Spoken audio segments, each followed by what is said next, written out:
A lot of study has been done on me, and what I recently learned about the Bank of International Settlements will shock you.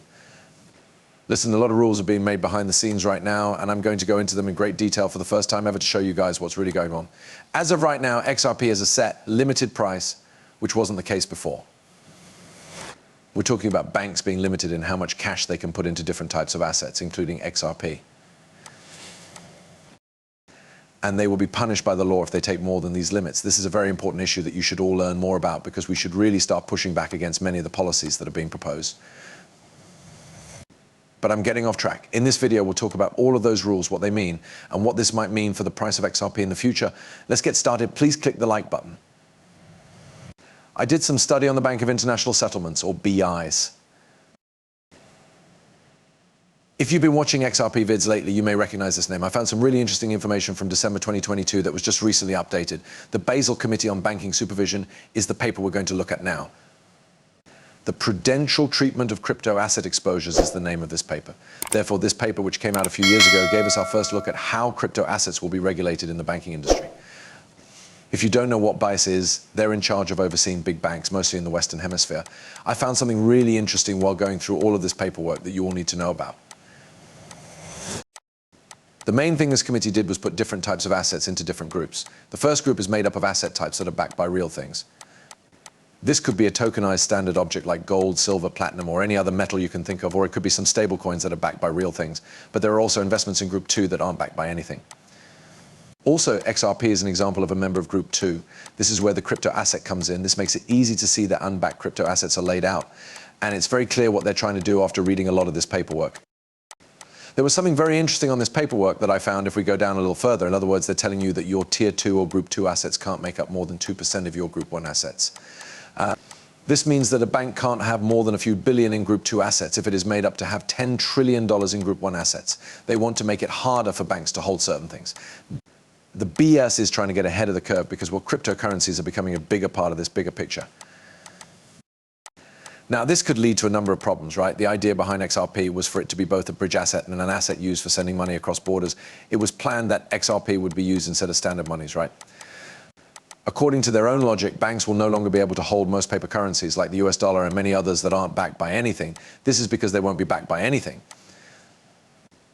This is very interesting. In other words, the US dollar used to be backed by gold, but now it's not, because gold was taken out of the equation a long time ago. It looks like the future will be a little less certain than we thought, unless, of course, you take into account the tokenization of real assets, which is a big part of what BlackRock and many other big banks have been talking about here for months. It's been their main point of view that tokenizing all real-world goods is the correct way to go forward. Of course, their ETFs are the first step in that direction.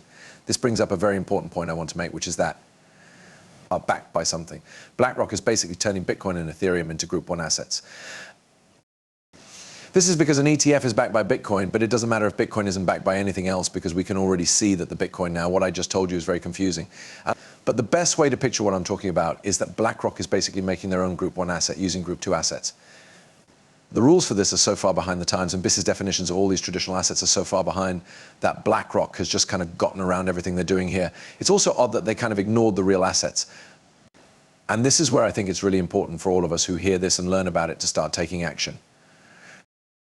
It's very confusing because there are Bitcoin ETFs as Group 1 assets and Bitcoin itself as Group 2 assets. There are also XRP ETFs as Group 1 assets and XRP itself as Group 2 assets. A huge number of ETFs, but almost none of the real assets. Now, who does this help? Yes, BlackRock does, which is a shame. BlackRock makes money off of all the transaction fees that go along with the ETF. People who hold XRP and Bitcoin, like us, don't gain at all, other than the amount that may or may not come in through the ETF. BlackRock found a way to make money off of their ETF by selling crypto assets. Take a moment to really understand that. I thought that was a completely crazy thought when I first started reading all of this. Which brings up the important question, what can we do about this? Because BlackRock has pretty much just built a system that puts them ahead of everything else and puts crypto in the background. Doesn't it kind of stink? We worked so hard to get regulations in place that would help us, and now BlackRock is basically telling everyone, hey, you need to buy our ETFs. All of these banks know that they can't hold crypto assets because they're not backed by anything, so they should buy our ETF instead, which is backed by a Group 1 cryptocurrency. To be honest, that's just crazy, right? I was so angry about it. What can we do to stop this? First, we need to make sure that everyone is informed. I hope that most of you learned something new about what's going on behind the scenes in today's movie. We need to do something about it after we teach people about it. You know what BlackRock is trying to do now? Then we need to look at the local leaders who are running on issues linked to cryptocurrency. We need to let them know about these problems and make it clear that we want them to be fixed. We can get Bitcoin and XRP put in the same group as other assets if you want me to deal with those issues. Let's be honest, XRP is a lot better than the US dollar. It works a lot better. It's useful for a lot more things. A huge amount of it will be used, and it works better than the US dollar in almost every way you can think of. That's great. And there is only a small amount of it. You can't just make 1 trillion XRP tomorrow. You know, it doesn't work that way, but that's how the US dollar works, yes. People need to understand that cryptocurrencies are a Group 1 asset and that ETFs are nothing more than a product made to put cryptocurrencies on the back burner at our cost so that a hedge fund with trillions of dollars can make more money.